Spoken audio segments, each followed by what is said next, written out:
લુણાવાડાના ધારાસભ્ય ગુલાબસિંહ ચૌહાણે મુખ્યમંત્રીને પત્ર લખ્યો હતો। ઓબીસી અનામતમાં વાસ્તવિક લાભ અંગે સર્વે કરાવવાની માંગ કરી છે। કયા પછાત વર્ગો લાભથી વંચિત રહે છે તે અંગે સર્વે કરાવવાની માંગ ઉઠી છે। સર્વે કરાવીને આંકડા જાહેર કરવામાં આવે તેવું નિવેદન ગુલાબસિંહ ચૌહાણ દ્વારા આપવામાં આવ્યું।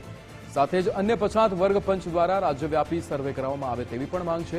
જાતિવાર શિક્ષણ, રોજગારી અને અનામતના લાભોના આંકડા જાહેર કરો। સર્વેના સંપૂર્ણ ચકાસાયેલા પરિણામો જાહેર કરવામાં આવે તેવી પણ રજૂઆત કરાઈ છે।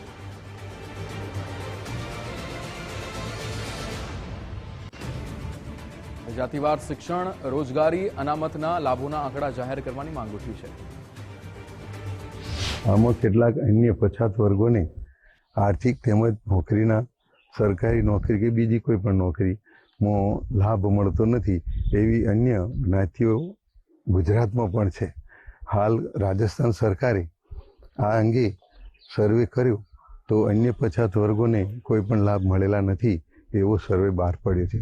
તો આ ગુજરાતમાં પણ આવી 147 જેટલી જ્ઞાતિઓમાંથી કયા વર્ગને કેટલો લાભ મળ્યો એ અંગે સર્વેના આંકડા તાત્કાલિક જાહેર કરવા અને એ અંગે મેં મુખ્યમંત્રીશ્રીને જાણ કરેલ છે। આ અગાઉ પણ મેં ઓબીસીમાં જાતિવાર વસ્તી ગણતરી માટે પણ રજૂઆત કરેલ।